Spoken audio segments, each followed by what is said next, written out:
你很漂亮。为什么答非所问？你觉得我说的是真话还是假话？当然是假话，因为我没你讲的那么漂亮。如果这是一句假话，你觉得它有害吗？就像医生跟重症患者说还有希望是一样的。我承认，我是在回避这件事情。我说我不认识夏冰清，是因为我不想谈论这个人，我也不想趟他们的浑水。可是你误导了我们。配合警察调查是每个公民应尽的义务。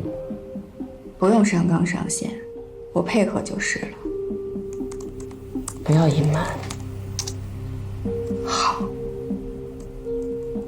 我可以喝点水吗？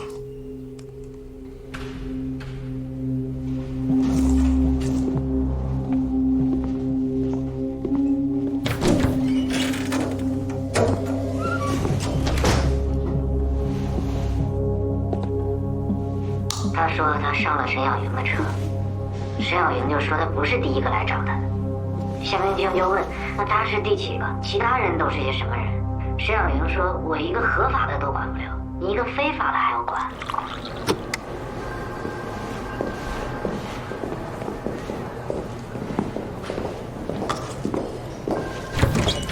看看你，不像你这个岁数的人了。当初你要是这样，我老公肯定看不上你。谢谢。夏冰清觉得自己被侮辱了，一摔门就走了。这个傻丫头，竟然还录音，还放给别人听。她得多信任这个人啊！你觉得这位证人的讲述准确吗？漏了关键内容。夏冰清威胁我，他说如果得不到婚姻，他就去告许山川。告不倒，他就做掉他。我说你们隔三差五就滚床单，难道还没把怨恨滚掉吗？他说睡多少那只是个量，他要的是质变，也就是名分，哪怕结了婚马上离，也是对他的一种尊重。他的威胁你告诉许山川了吗？没说，我始终坚持不过问他的私生活，这也是他爱我的原因之一。你不怕许山川有危险啊？他要是有做掉许山川的狠心，就不会来找我了。显然他在撒谎，这么严重的威胁，他一定会告诉许山川，至少会提醒他注意防范，更何况还可以达到挑拨离间的效果。你最好把你知道的一次性讲完，以免翻包闭嘴，知道吗？我只回答你们提的问题，其他的我没有义务向你们倾诉，对吗？你跟夏冰清说，她不是来找你的第一个女人，那其他的还有谁啊？我都是瞎编的。我故意说许山川在外面有许多情人，是因为我不想让夏冰清抱有幻想。夏冰清跟你说，他有许山川强奸她的证据，他告诉你是什么了吗？他没具体说，我也没问。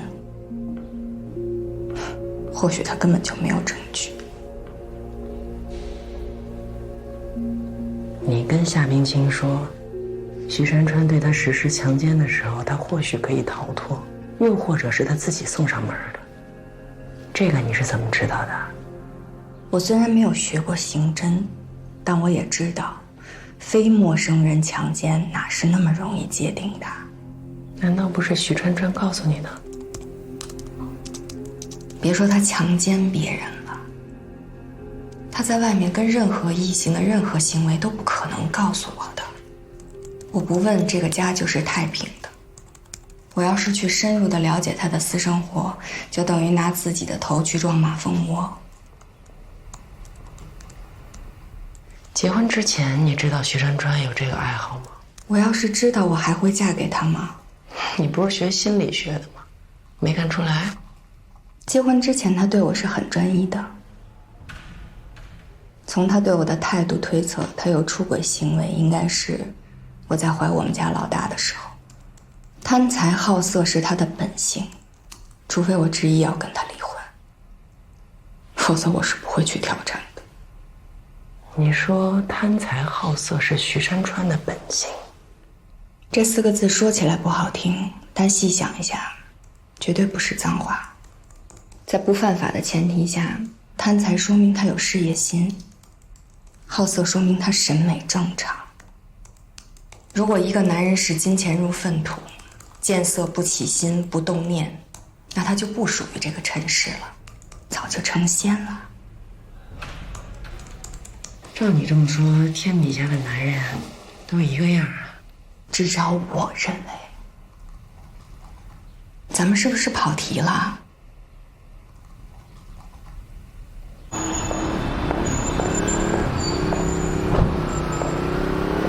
你记不记得吴文超的讲述中，夏冰清说，那个人在那天放着某首歌的时候把他强奸了。吴文超当时问了几个问题。哪天啊？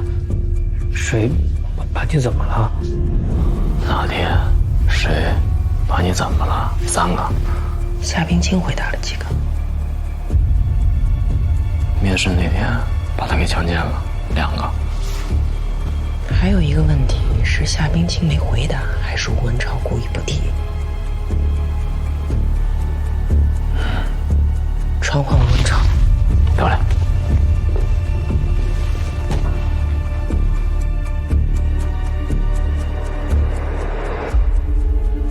知道我们为什么把你叫到这儿来吗？不知道，该告诉你们的都告诉你们了。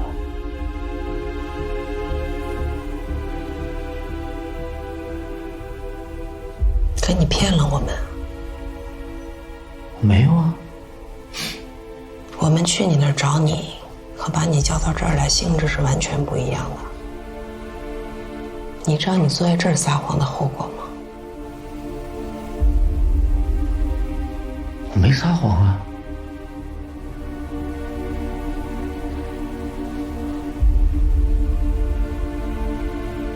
好，我问你个问题，想清楚再回答我。徐山川到底有没有找过你啊？想清楚回答。没有，绝对没有。这事儿真的没有。你是不是应该先问徐山川是谁啊？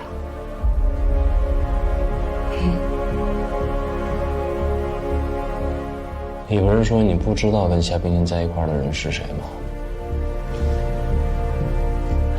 对不起，对不起，我错了，对不起。凭什么撒谎？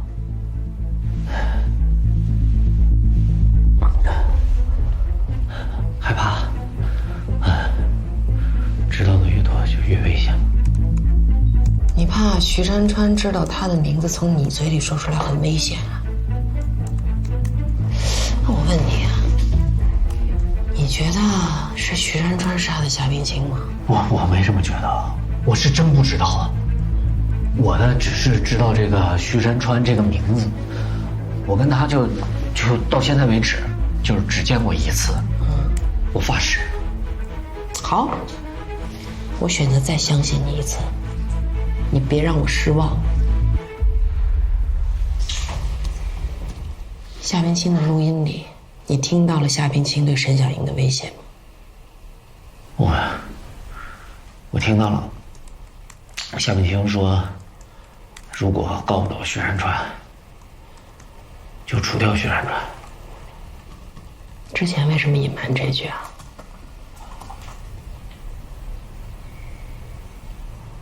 害怕牵连吧。另外就是我确实接了他这个项目。上次不是说没接吗？他说，要么我策划一个让他跟徐山川结婚的方案，要么策划一个除掉徐山川的方案。丁正浩当时差点就吓尿了，他还在那儿悠哉地喝着咖啡，就好像是叫我去削一个苹果那么淡定。这样的项目你也敢接呀？我不敢接，我也不想接，但我内心就有点想接这个项目，是因为我公司的效益不好，太缺钱了。你收了夏冰清多少钱啊？他那个银行卡我是实在我是退不掉，我就没办法，我就说那我不要卡，我要现金。的目的呢，就是为了拖延时间，给双方都留点思考的余地。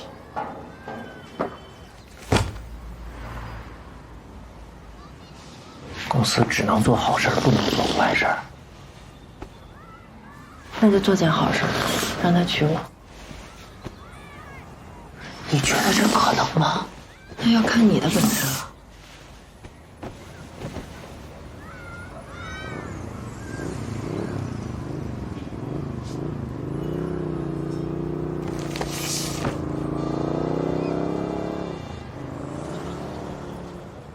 说实话，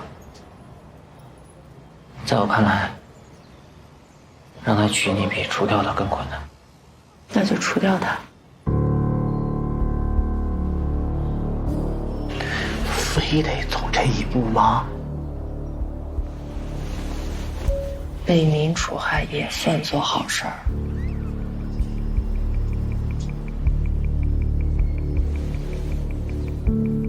那天在车里，沈小英跟我说我不是徐山川的唯一，当时我不信，我觉得他是在故意灌水，挑拨我跟徐山川的感情。事后我调查，徐山川不仅跟小刘和小颖约会，还会约别的女孩。有的时候小刘和小颖刚走，别的女孩就来了。这是种病吧，叫性瘾症。也就是说，我从徐山川那儿离开之后，他也一定交过别的女孩。约女孩就像点菜一样，想来一道来一道，都不知道哪一道才是他的正餐。他跟他们说同样的话，做同样的动作，送同样的礼物，就像一个批发商一样。既然他那么渣，放弃算了。他把我毁了，我也得毁了他。只有这样，我才相信这世上还有天理。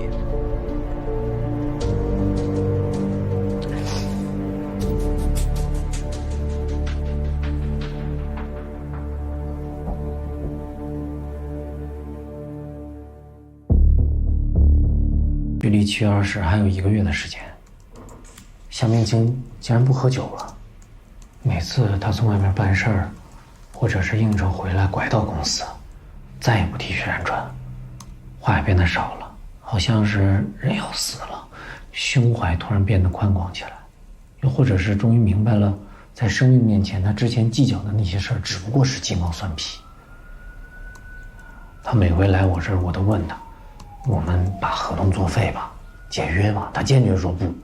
其实我那个时候已经接了砂糖局的广告策划，我的账户上没那么惨了，我是真心希望他解约的。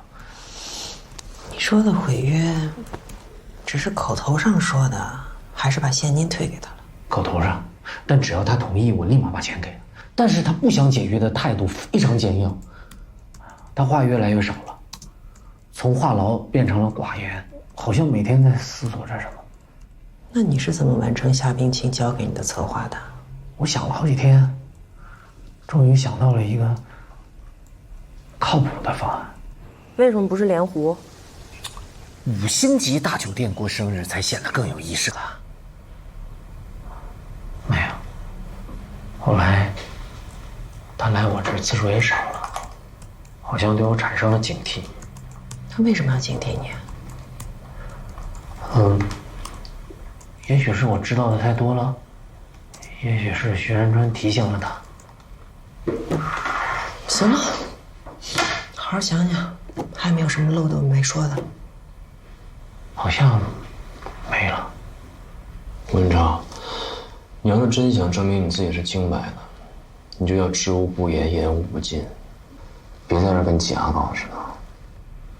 我懂，真没了。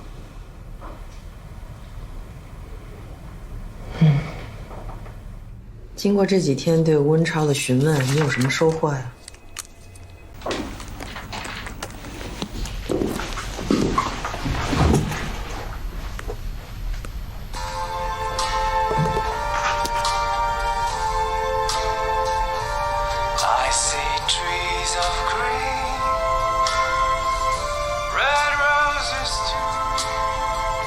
？I see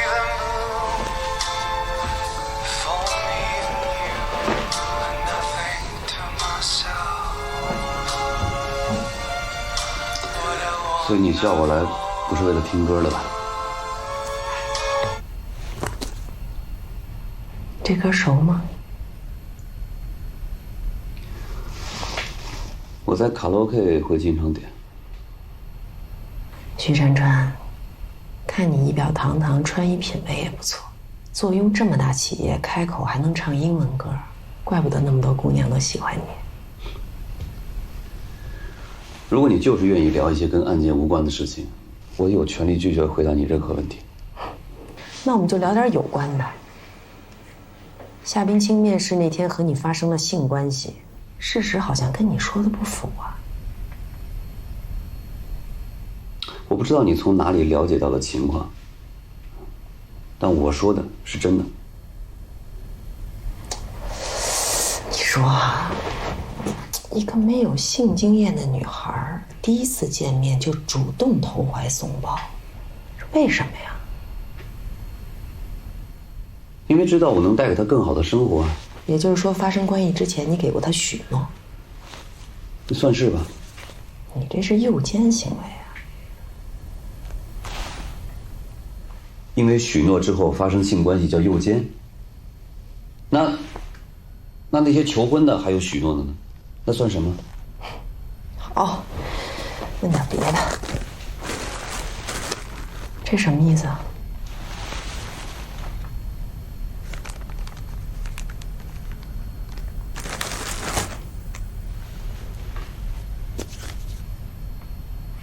你有没有过威胁夏冰清说，如果他再纠缠你，你就杀了他之类的？没有，绝对没有。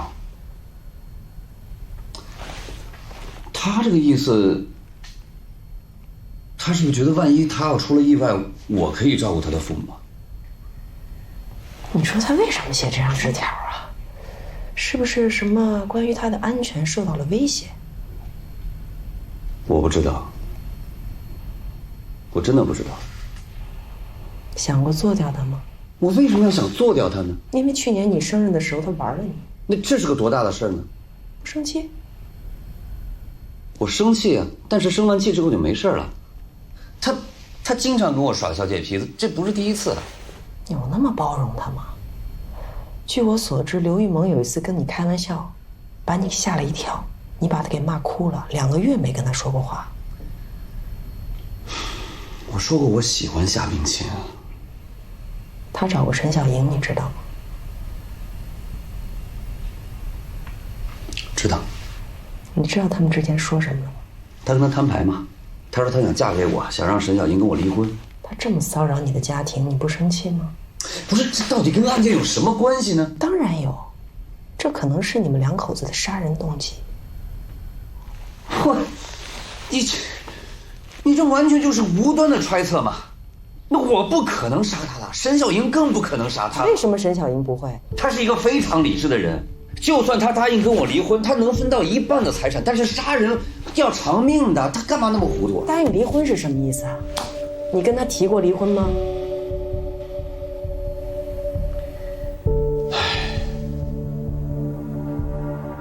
我提过一次。因为夏冰清。对。徐山川，你这不是喜欢，你是爱上他了，对吗？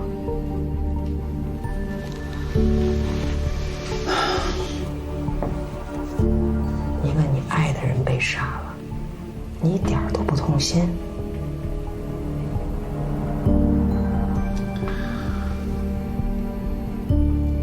我可以坦白地告诉你，今天把你叫到这儿来，是因为目前只有你存在杀人动机。你想证明自己的清白，就必须好好配合我，否则有一天你坐到那个凳子上的时候，你就没有任何机会了。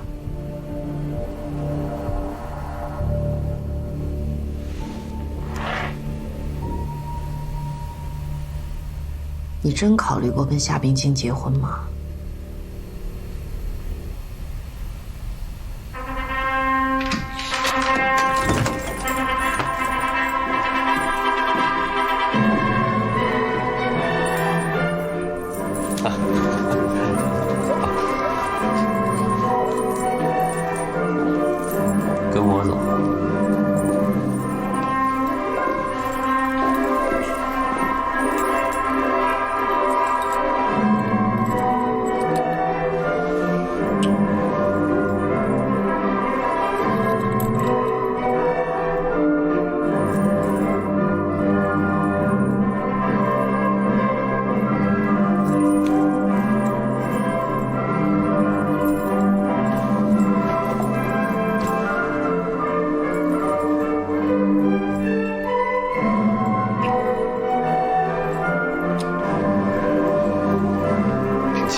是真的，该多好！我跟沈小莹没有婚礼，那是她的意思。但其实我是非常渴望有一场婚礼的，因为我是一个，就是觉得生活需要有仪式感的这么一个人。所以你和夏冰清办了一场假婚礼，倒让你刻骨铭心。对。你觉得他爱你吗？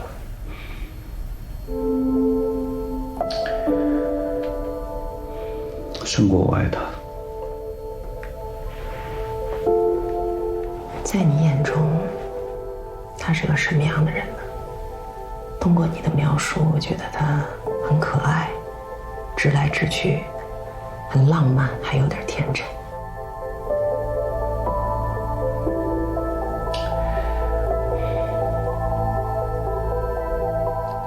他呀，就是，他这个人呢，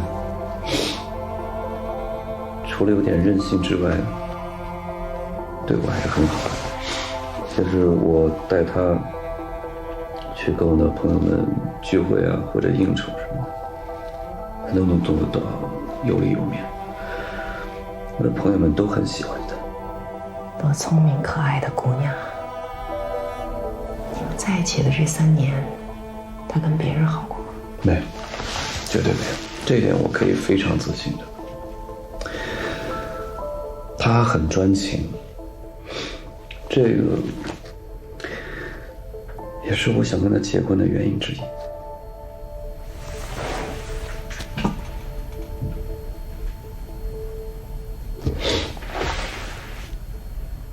你撒谎。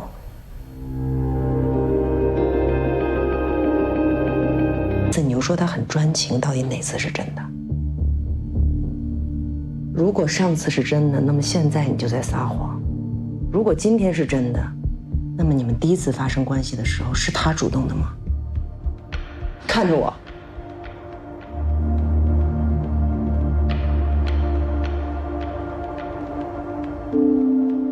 有戏了。徐山川，我们都是做父母的。你有个女儿对吧？我也有一个，10岁。老夏也有一个。我们把他们一天天养大，就像养花儿。我们把种子埋到土里，看着它破土发芽儿。我们给它浇水，来回来去的挪地方。太阴了，怕烂根；太晒了，怕干死。我们一天天的看着它长大。终于有一天，它开花了，开得那么漂亮，那么饱满，结果一下子就没了。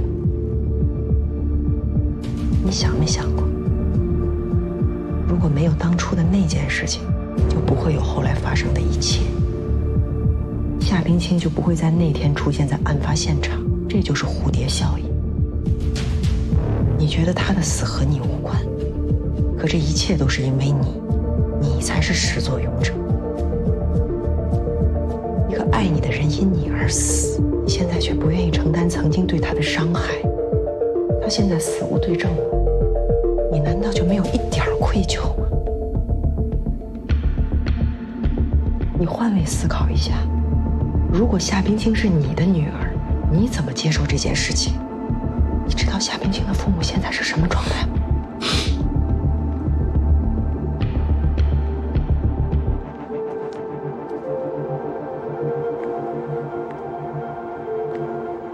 今年他爷爷奶奶去世的时候，我们去扫墓，冰清就一直哭。他说爱上了一个有妇之夫，现在不知道该怎么办。我说你必须离开他，重新找一个。我的女儿可不能给别人当小三儿。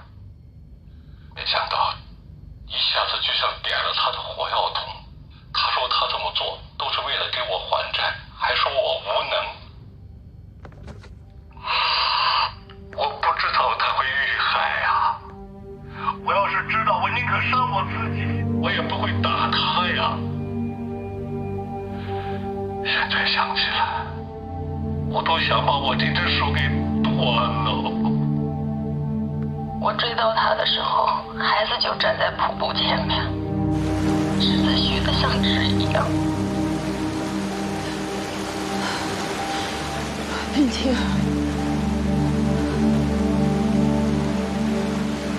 不能干傻事儿啊！妈妈知道你心里难受，对不起，爸爸不应该对你动手。妈妈替爸爸给你赔不是，好不好？别干傻事儿啊！妈，我经常觉得，如果没有我，这个世界可能会更好。这个世界它会不会更好，妈不管，但是妈不能没有你啊！妈妈就你一个孩子，啊！妈要是没你了，妈也活不了了，妈真的活不了了。我求你别干傻事儿，再听妈妈给你跪下了，妈妈求你别干傻事儿，妈求求你。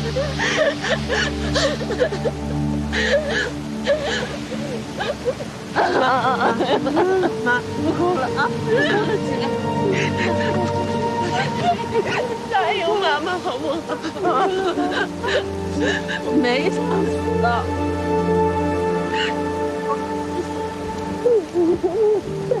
我要是死了，就便宜他们。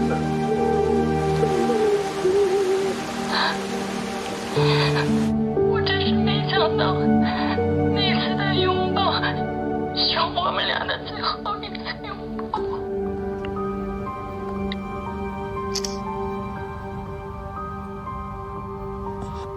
你能哭，说明你不是一个铁齿心肠的人。你知道他父母看到他尸体的时候是什么样子吗？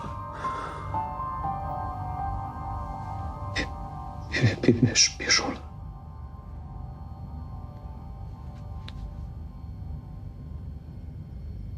薛山川，你爱夏冰清吗？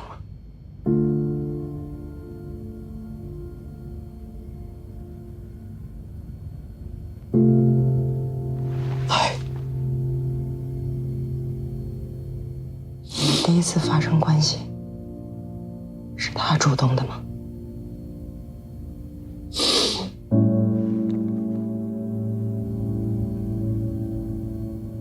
是我强迫的。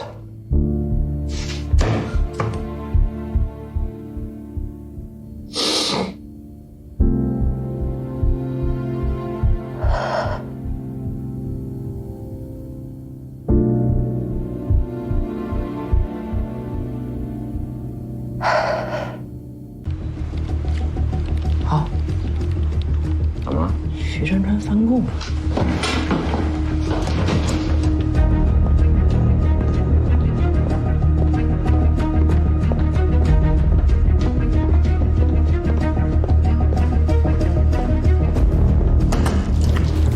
什么理由？他说当时被你把思路带跑了，脑子迷糊，说错话了。我绝对承认，你对徐山川的审讯非常精彩，都可以当教材了。那怎么还让他翻了？你说呢？你跟我嚷嚷什么？没有证据，人家想翻就翻，这是人家的权利。你冒险审讯他的时候，就应该有这个思想准备。他自己的供述跟我们掌握的全都一致，我认为绝对不是他说错了。你认为，我也认为。要是认为就能定案，还要证据干什么？连你也不听我呀？我挺你，谁挺我呀？宣布一下啊，大坑案暂时由凌芳负责。你压力太大，先休息一阵。也不是您的意思吧？咱俩都执行命令就行了。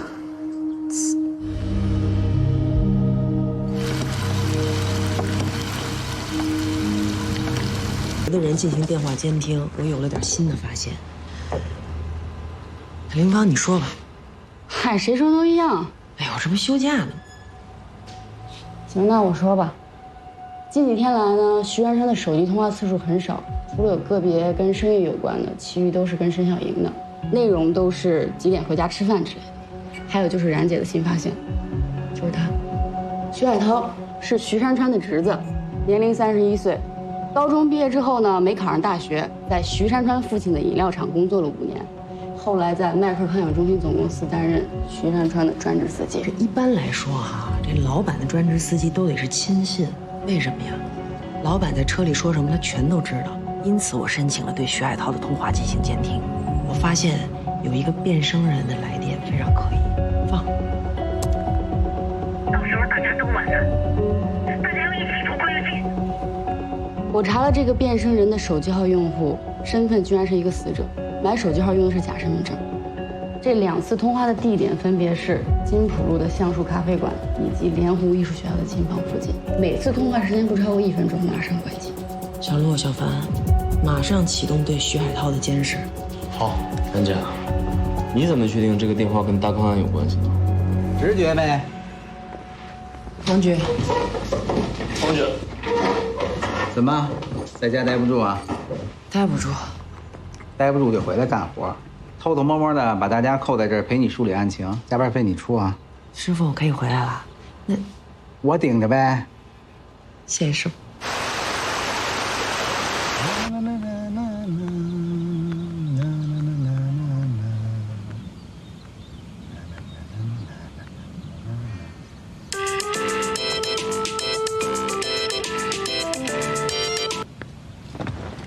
喂，是准备好了，晚上见。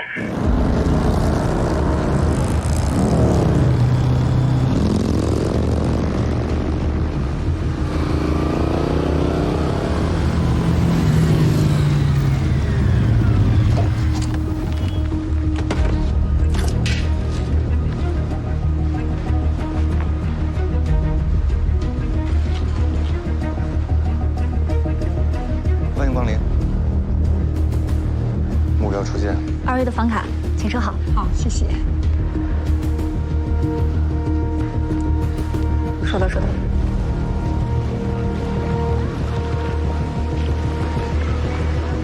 哎，哥们儿，健身房在哪儿啊？那边。谢谢啊。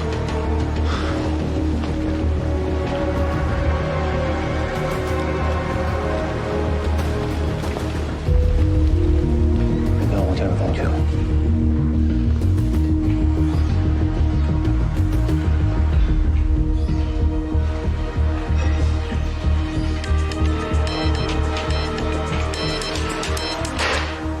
喂，你在哪儿？交易取消了，有警察跟着你快走。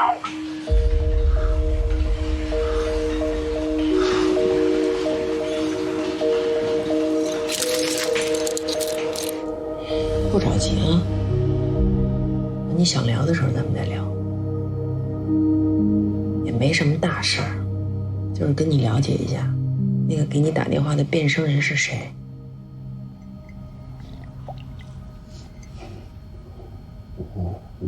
我不认识他，我没见过他。你不认识他，你给他送钱啊？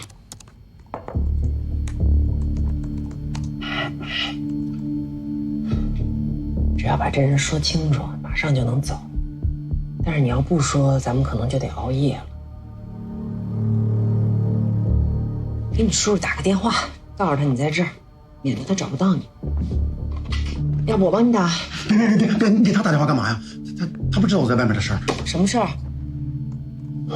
我委托那个人在网上赌球，因为网络上交易会有记录，我们就现金交易。怎么联系上这人的？他发了赌球短信，然后我看输赢倍率挺高的，我就下注了。你相信陌生人？我想赚钱嘛。他说，很多赌球的人他互相都不认识了。一共赌了多少次？钱怎么转过去的？这是第一次。他让我在新都大酒店的健身房，等他信儿。下了多少？25万。因为输赢是翻倍的嘛，就是我要赢了，我能拿到50万。买的什么比赛啊？世界杯半决赛。我买的法国对比利时，我买的比利时，那比利时把巴西给赢。 25万从哪来的？我叔叔给我的。我想结婚，买了婚房，来是想按揭的，但我叔叔知道以后，就给我拿了200万，让我一次性付清。财务那都有记录，你们可以去查。是给还是借？算借吧，因为我在财务那儿都打了借条，我叔叔也没说什么时候还，就先这样呗。你跟谁结婚啊？这和赌球有关系吗？跟谁结婚？他叫曾小玲。叫什么名字？曾小玲。和徐海涛什么关系？我是他未婚妻。你知道他最近在做生意吗？生意？他只会开车，不会做生意。他平时有赌博的爱好吗？没有。可是他说他最近在赌球。不可能啊，他每个月的工资全部都给我了，他没有钱赌。你知道他借钱的事儿吗？什么钱？跟谁借的呀？他跟徐山川借了200万。他借钱干什么呀？他不可能不跟我商量的。他说他借钱是为了把购房款一次性付清。叔叔不可能把钱借给他的。我们购入那套房之后不久，找叔叔借过钱。叔叔说歌里头不都唱了吗？想要创造人类的幸福，就只能靠我们自己。3月15号晚上7点，你在什么地方？我在前台值班。都几个月了，怎么记得那么清楚啊？因为那是一个特殊的日子。怎么特殊？那是叔叔的女朋友夏冰清遇害的日子。谁告诉你的？海涛。他什么时候告诉你的？案发后几日，具体我记不太清楚了。在这之前，他跟你提过叔叔的女朋友吗？没有。那为什么案发之后突然提起叔叔的女朋友？他说他挺讨厌叔叔的。我问他为什么，他说他觉得叔叔感情不专一，背着婶婶在外面交了不少女朋友。他不仅讨厌叔叔，也讨厌围在叔叔身边的那些女人。他觉得他们就像是组团来骗钱的。他辛辛苦苦1个月赚的钱，还不如人家1次的收入，所以他挺不平衡的。你觉得他们叔侄关系怎么样？不怎么好。他觉得自己特别憋屈，有一个大老板的叔叔，却不能靠他。3月15号晚上7点，徐海涛在干什么？他在陪我值夜班。他平常都陪你值夜班吗？叔叔不叫他开车的时候，他都会来陪我值夜班。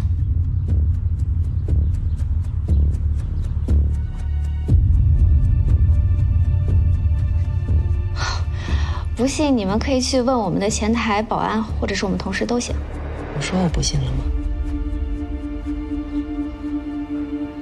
没有。你对徐山川是什么看法？徐总，他这个人，我们不是很熟，平常也很少说话，挺有能力的吧？你从客房部入职部门经理，用了才不到1年时间啊。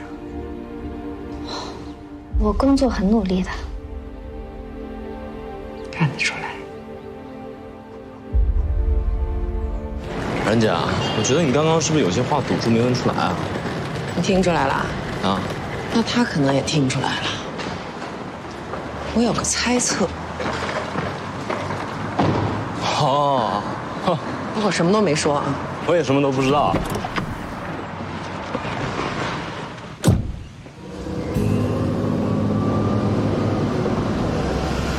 你从曾小玲的回答中捕捉到什么有价值的信息吗？第一，徐海涛从来不赌博；第二，如果不是特殊情况，徐山川不会借钱给徐海涛；第三，徐海涛讨厌感情不专一；第四，徐海涛很爱曾小玲。没想到表面看起来憨厚老实的徐海涛也在给我们捉迷藏。但是案发当晚，他确实在陪曾小玲值班。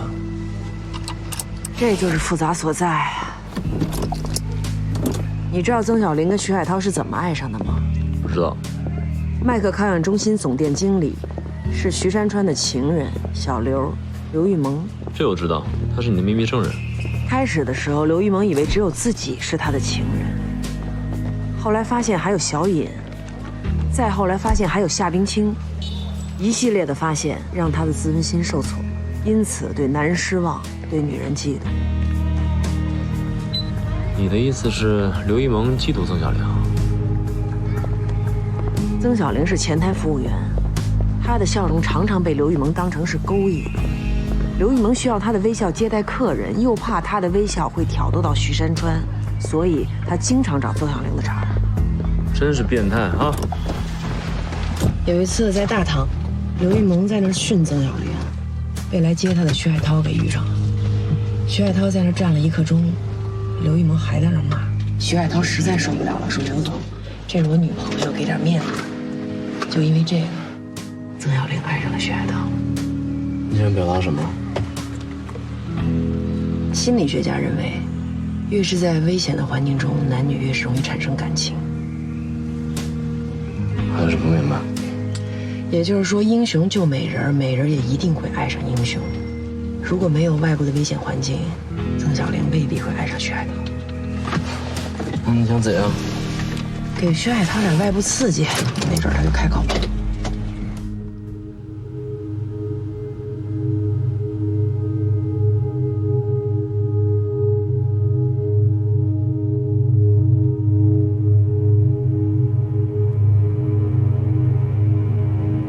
我们看了当晚所有的新都大酒店监控录像，发现这位神秘人物非常可疑。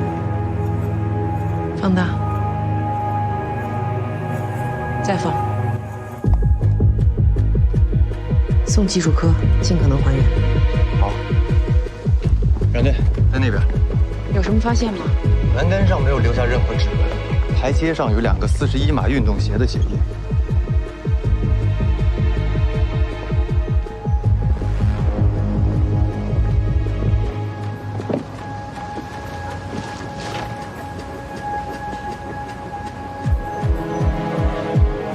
露台到游泳池的直线距离约50米。如果这个人的双肩包里有副望远镜，那小鹿的双眼皮他都看得清清楚楚。可以断定这人就是边生。当他看出小鹿之后，马上就给徐海涛打了电话。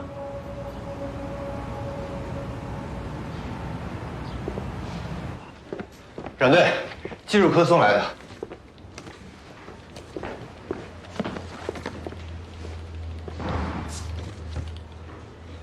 怎么这么像吴文超呢？什么叫像啊？这就是吴文超。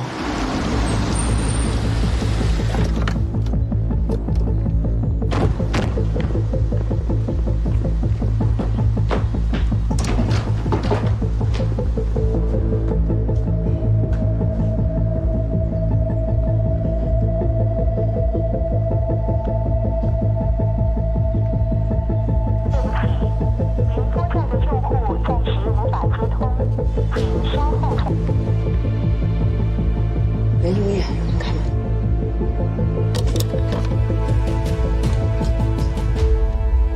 这个脚印与新都大酒店的脚印一致。来，来这儿。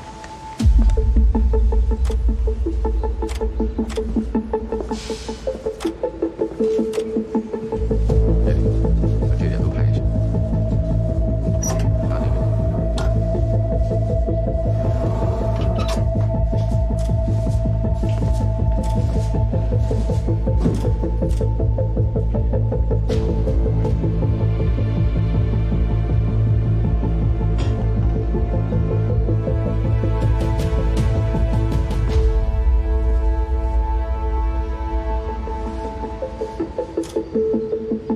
原来吴文超真有超现实主义画家达利的人格特质，顽皮，喜欢做出格的事情。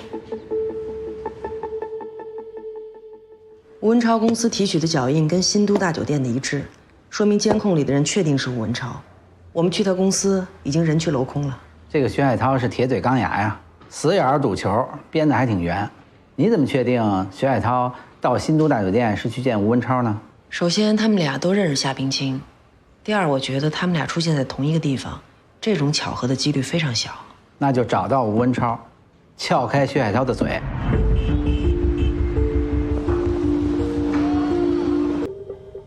海涛，害怕什么呀？害怕负责任。害怕负什么责？夏冰清的死。夏冰清的死和你有关系吗？我怕我说不清楚。你信任我吗？那我负责任的告诉你，只要你肯配合，在我这儿没有说不清楚的事儿。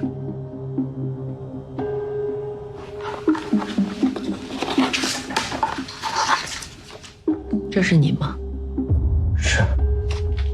认识他吗？徐海涛。你去新都大酒店干什么？找徐海涛要策划费尾款。策划什么？策划让夏冰清永远不再骚扰徐山川。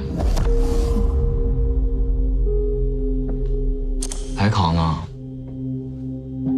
我告诉你，徐海涛，你给我听着，我现在是在给你机会，最好把握住。你就算什么都不说，证据齐了，我照样可以抓你。现在人证物证都有了，你看着办。你是不是以为你说了是给我们减轻工作负担呢？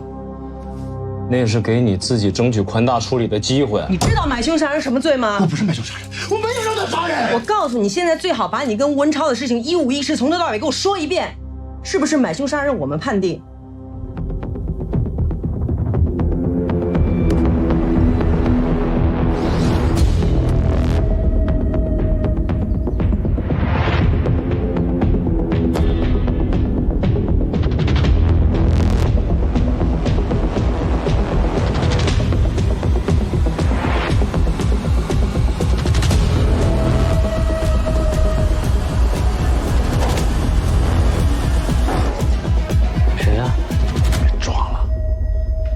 你每天坐这儿观察我，还假装问我，哎，我是个人才啊！谈不上。知道我是谁吗？给宣传开车的。你哪那么多话呀？一直是你在说话。我说你跟夏冰清哪那么多话呀？一聊好几个小时都没完。那你应该问他呀。徐总生日的事是你策划的吧？你这综艺够损的呀！你怎么知道是我策划的？你呀，长了一副出馊主意的样子。别害怕，我不是来欺负你的。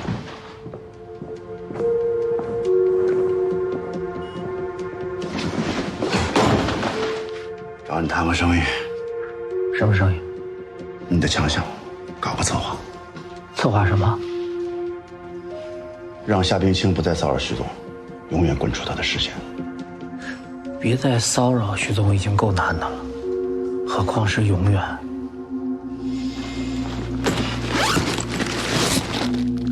50万。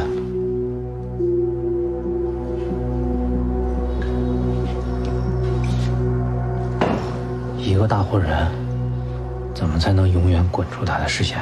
我要知道怎么做，我还用花钱找你吗？给点暗示。没有暗示。你也是人，我也是人，很多事儿你自己就能办，你为什么找我？你什么意思啊？你什么意思啊？我让你动脑，又没让你去杀人。我也不敢杀人啊。那你就开动脑筋，凭本事赚钱。我给你点时间想想。怎么联系你？我找你。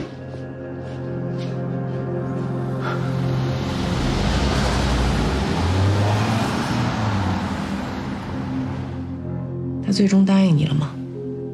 你给了他多少钱？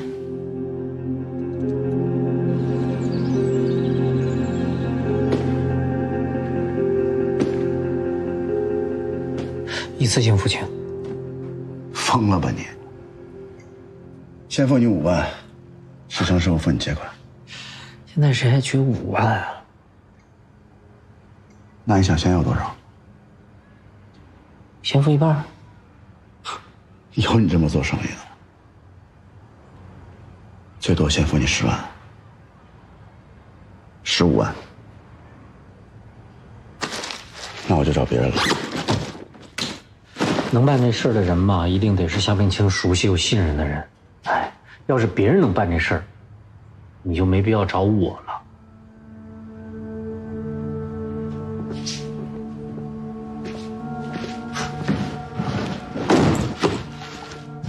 真是蔫人出豹了。行。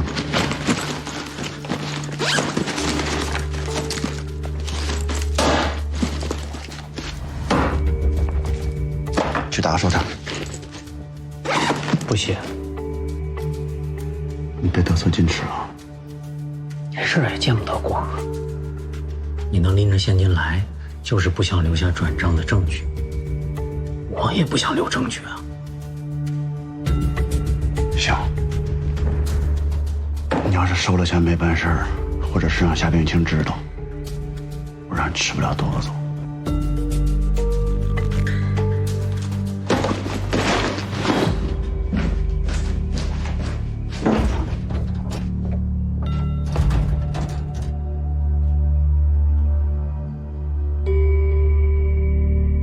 你觉得温超会想出什么办法？不知道，但我觉得这小子挺聪明的，没准儿他能想出让夏冰清跟我叔吵架分手，或是让夏冰清爱上别的男人之类的办法。你有没有暗示过他使用暴力？没有。你有没有暗示过他不要使用暴力？有。你做这件事情是不是徐山川指使的？不是。想好了再说。真不是。喂，我开车呢，回头再说。和人说话别那么急。叔，您不知道，楼盘那边人天天催我，我都后悔交了定金了。你那房子位置价格都挺不错的呀，该找人找人，该打折打折了。还不满意啊？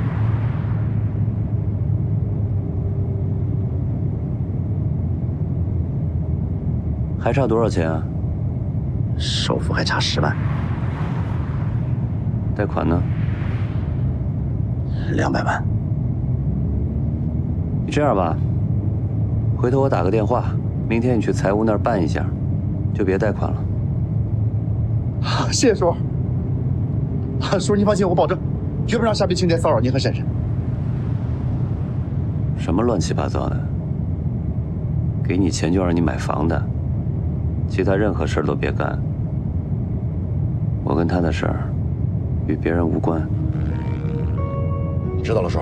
夏冰清总来纠缠我叔，我就看我叔每天愁眉苦脸的，我就是想帮帮他。照你这么说，是你未经徐山川同意，从他给你买房子的钱里拿出50万，找温超策划让夏冰清彻底离开徐山川，并且付了1半的现金，对吗？对。你觉得是温超杀了夏冰清吗？是。他跟你说的？对。夏冰清死后没几天，温超就用一个变声电话打给我，他说我交代他的事儿他办妥了，夏冰清永远不会骚扰徐山川了。我跟他说，我说我又没让你去杀人，但他一口咬定是我让他干的，让我给他付尾款。你就听他的。你知不知道这个钱一旦付出去之后会是什么后果？当时我害怕极了，当时又没有录音，也没有其他的证据。他要是一口咬定就是我让他干的，那我跳进黄河我也洗不清啊。然后他就问我要尾款，他说只要我给了钱，他也消失，否则就跟我同归于尽。你跟他说要同归于尽是什么意思啊？我那是吓唬他，我说他也不给我钱，我就去自首，我举报他。我说他买凶杀人，我一开始只是抱着试试看的想法，没想到把他吓住了，让他同意给钱。你是怎么策划杀害夏冰清的？我没有杀害夏冰清。那你跟徐海涛说人是你杀的，什么意思？你想威胁他？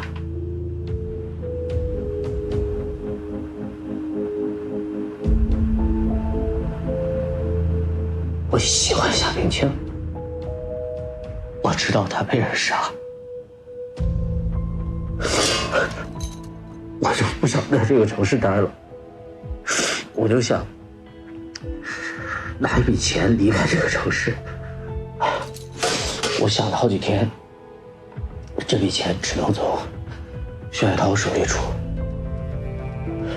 因为不管是谁杀害了夏冰清，他交给我的任务都算是完成了。我就骗他说人是我杀的，还一口咬死就是他指使。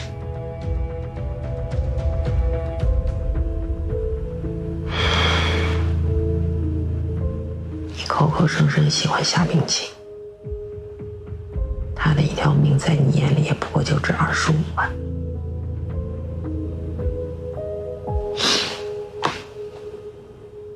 徐海涛有给你出过什么主意吗？或者是给你过什么特别的交代？他跟我说，只要不杀人，用什么方法都可以。你确定他说过这句吗？我确定。那我觉得他在给我挖坑。挖什么坑？我怀疑他想借刀杀人。他不是强调别杀夏冰清吗？这就是他狡猾的地方。我想来想去，想了很久，只有夏冰清死，才能永远的不骚扰徐山川。我觉得徐海涛是怕担责任，才跟我说的是反话，他想套牢我。你进套了吗？没有。猎物看见了陷阱都会绕着走。你是怎么绕过陷阱的？我的灵感来自于刘青，刘青是我大学同学。真的，这么长时间没见大家了，今儿私奔。办移民我能理解，但你让我跟他私奔，是什么情况？比喻，你懂吗？它就是一单生意。目的是什么呢？你说详细点儿。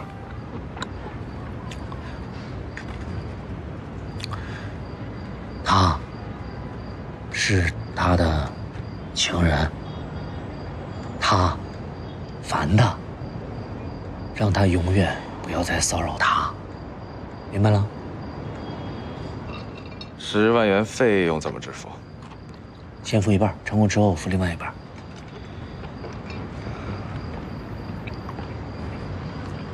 让我考虑3天。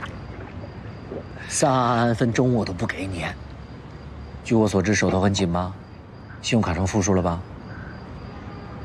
哇塞！谁告诉你的？你表姐，说你还欠她5000块钱。哦，赵，你是不是喜欢我表姐？滚！你表姐是短头发的话，比我还难看到。那倒是。我这表姐啊，见人就说我欠钱的事儿，生怕我不还，到处找证人。所以啊，这单生意对于你来说叫雪中送炭。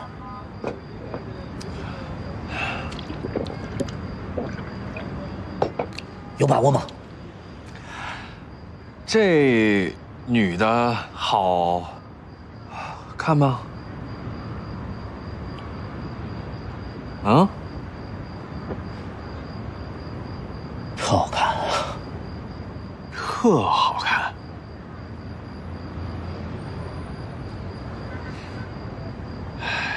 大不了美男计。癞蛤蟆是吃不到天鹅肉的，结巴的癞蛤蟆更没戏。你现在想挣到这笔钱的唯一方式，就是劝他移民。我知道，但是劝人又不是我强项。你只要按照我的剧本走，10有8九能成功。来自埃塞俄比亚的咖啡豆龟夏，哎，你别给我弄咖啡了，你给我瓶水吧，我最近心慌。怎么弄的呀？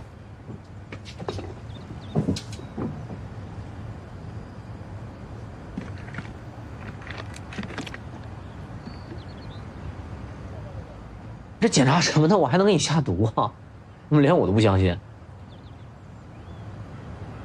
有人要害我，那肯定不是我。我也没说是你啊。谁呀？不知道。你不知道，你哪来的结论呢？最近一直有人在跟踪我啊，而且徐山川最近频繁地提醒我出门要小心，他原来从来没这么提醒过我。他这个提醒有具体的指向吗？没有。那他就是想控制你，想让你觉得只有在他身边才是最安全。不知道，我就是很烦，我老觉得要出事儿似的。我吃也吃不好，睡也睡不好，而且我最近半夜总会爬起来看那个门有没有锁好，窗户有没有关严。你这是焦虑症。那我该怎么办啊？怎么办我不知道，但我觉得你应该有一个正常的生活。什么是正常的生活？找一个你爱的同时又爱你的人，正常的结婚叫正常生活。谁会爱我呀？我又会爱谁呢？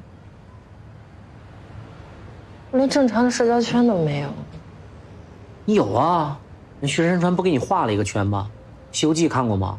圈地为牢，你得跳出去，你才有正常的生活。你说的容易，你觉得他会这么轻易的让我跳出去吗？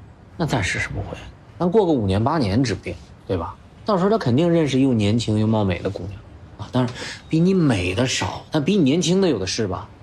等他对你厌倦了，耗你个5年8年的，你到30到45了，到时候他就主动让你出那圈。他敢吗？啊，院长，谈事儿呢，改天吧。我就占用你几分钟时间。几分钟啊？这位美女士有事说事儿啊。方案。那个，我先走了，你们聊吧。别，就几分钟啊，很快。对，那个赶紧，几分钟，快说。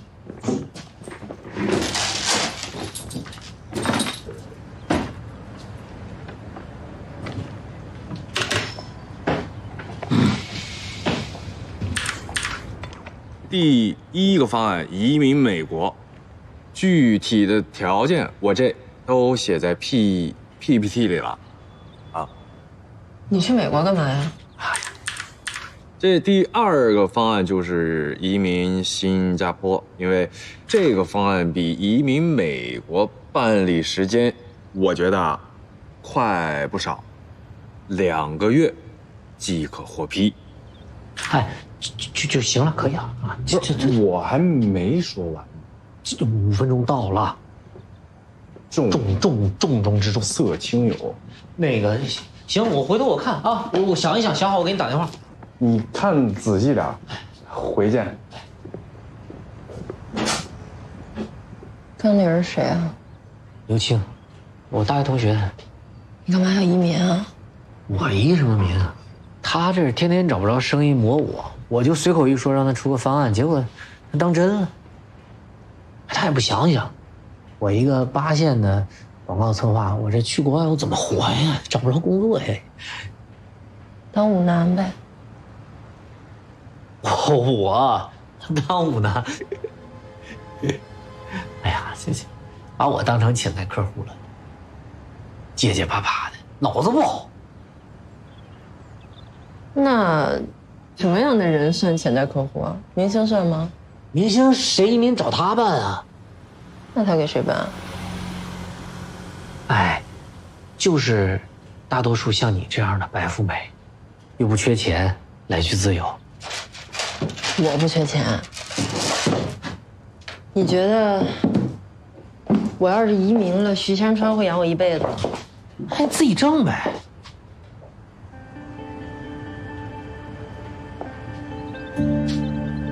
你看啊，国外所有人都不知道你的过往，你又可以躲避大家的闲话，又可以躲避感情的纠缠，开始新的生活，一箭双雕。我去做舞女。哎呀，你能气死我！那我去干嘛呀？干什么不行啊？你是学这个护理专业，美国什么最贵？人工最贵，他们就缺你这种专业技术型的人才。你花半年的时间，把语言关一过，再考个护理证，马上就是中产阶级。被你说的，我感觉天上真的会掉馅饼。我骗你干什么呀？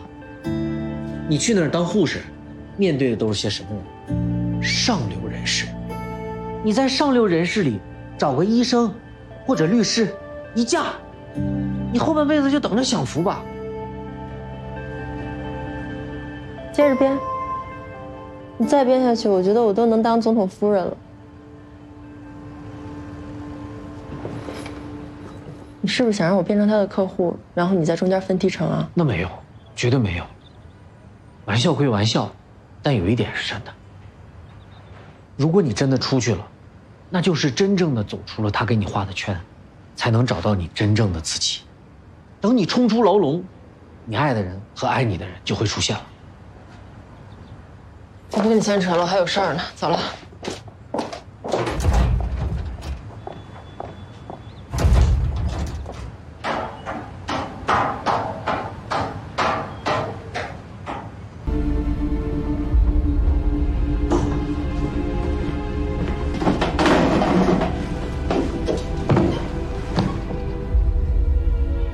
你到底怎么策划的？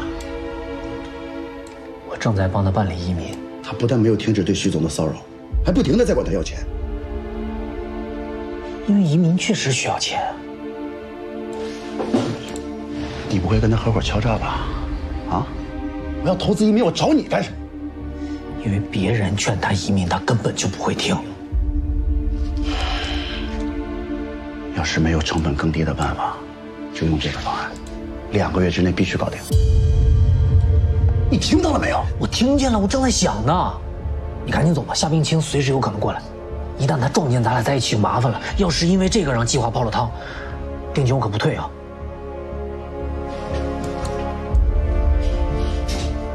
抓紧！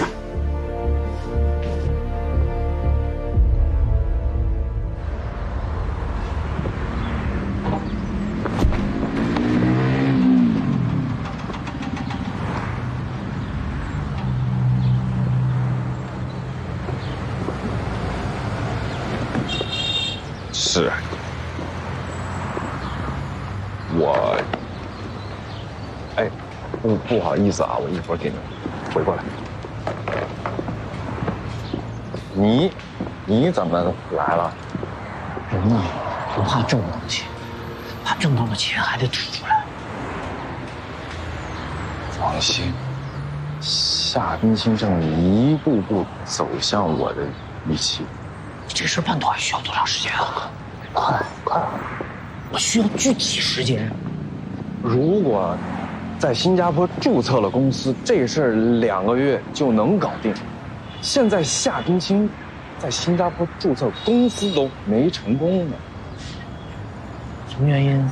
他说他需要时间筹钱。你能不能给他推荐一个成本又低、办理速度又快的地点给他？有啊，塞浦路斯，但是他觉得那国家太远，来回不方便，语言也不通，最主要他怕他爸妈不能适应那边的生活，他总说他不是一个人在战斗。有没有那种2个月能搞定的办法？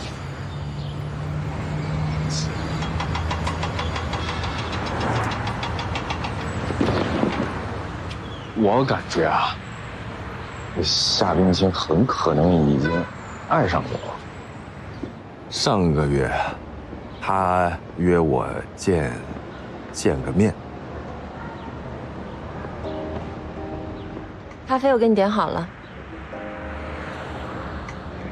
哎呀，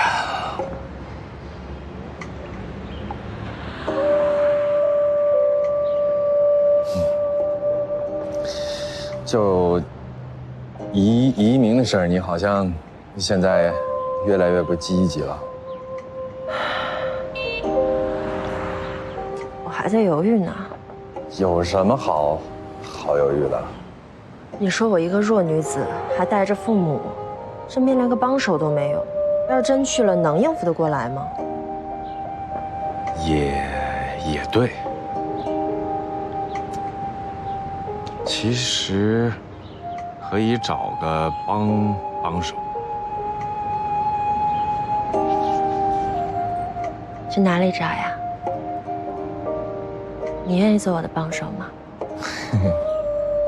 我这个人没什么远大志向，到现在都还在啃老，你知道啊？只要你愿意，你可以啃我呀。啃你？你自己现在还缺钱呢？切！你觉得我像缺钱的样子吗？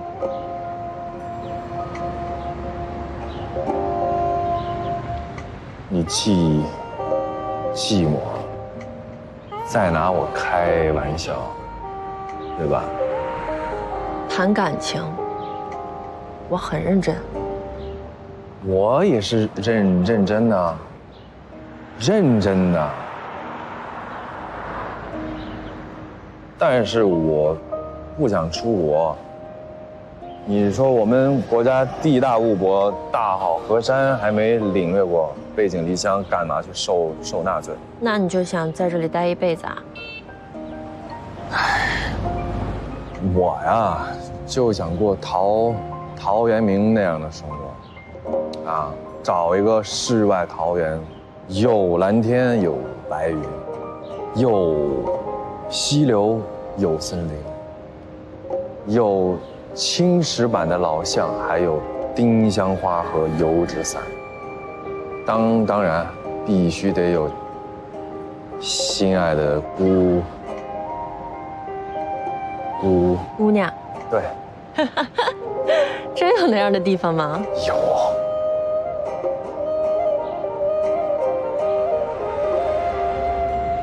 那你带我去。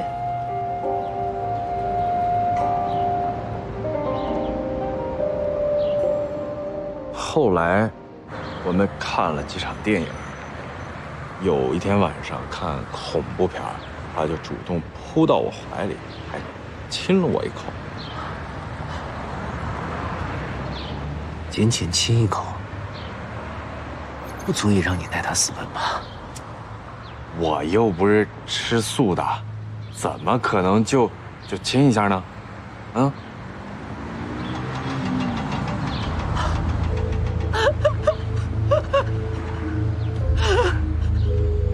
哎呀，你这人啊，真的是又偏财又偏色啊！你说他有没有可能是耍我呢？反正我觉着他是真对我动了心了。行，那就带他走，消失，永远消失。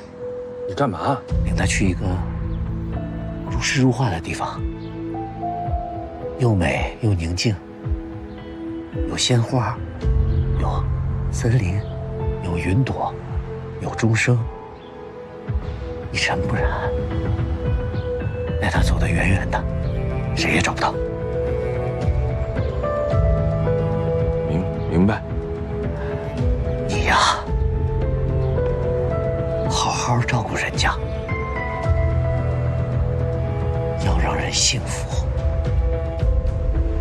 别让他痛苦。你给我1个月，我保证给你个惊喜。什么惊喜？就让他再也不去骚扰他。你能做到？当然。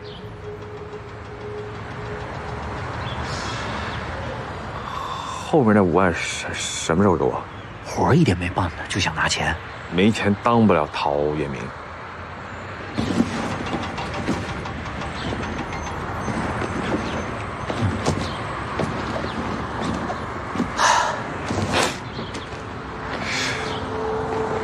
好，真把钱带来了。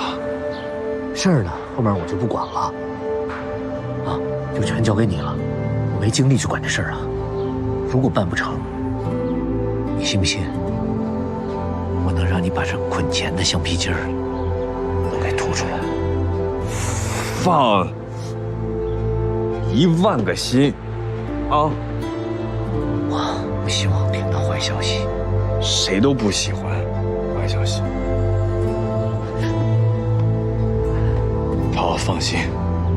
啊，好了。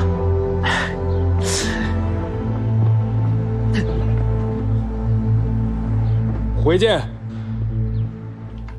你觉得刘青有能力带夏冰清私奔吗？我也怀疑过，但我没有想到更好的方案，我只能选择相信。我确实收了徐海涛的策划费，也确实委托了刘青帮夏冰清办理出国移民。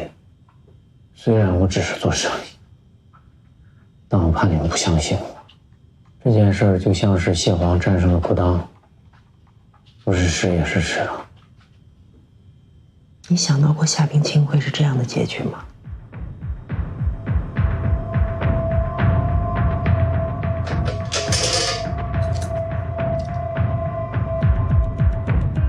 我想过，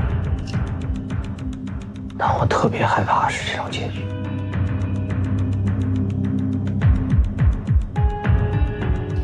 你觉得夏冰清有可能是刘青杀的吗？有可能。为什么？如果刘青完成不了任务，选择暴力，你有没有提醒或者暗示刘青使用暴力？没有。但是我确实跟刘青说过，让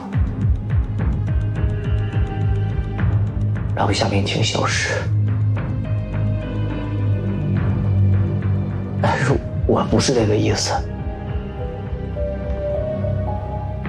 你有没有提醒或暗示刘青不要使用暴力？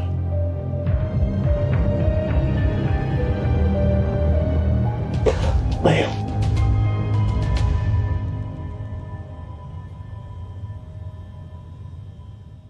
从你和刘青最后一次见面到现在，你和他联系过吗？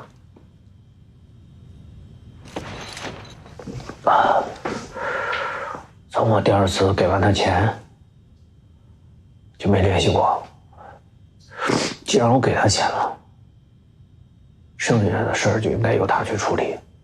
做生意吧，生意上的规矩，谁拿钱谁办事儿。第二，夏冰清已经爱上刘青，他们俩已经在一块儿了，这事儿就跟我更没有什么关系了。夏冰清死后，我给刘青打过电话，他消号了；我给刘青发微信，他没回我。我跑到刘青公司去找他，说他离职了，他人间蒸发了。你是怎么突然想到联系刘青的？我也想知道是不是他害死了夏冰清。现在看来，有可能，要不然他为什么失踪啊？你知道他躲在什么地方吗？我不知道。关于刘青私奔这件事儿，你和夏冰清核实过吗？没核实，不可能核实。多一事不如少一事。夏冰清很敏感，我怕一提起，引起他不必要的联想。自从他跟刘青交往后，他就没见过我。关于他不见你，你是怎么理解的？他不需要我了。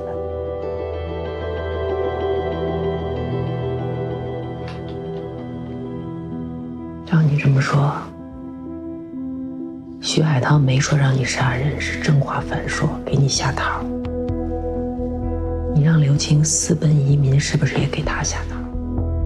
你把世外桃源形容得像天堂一样，是不是在暗示刘青把夏冰清送进天堂？如果人真是刘青杀的，吴文超，你知道你犯的什么罪吗？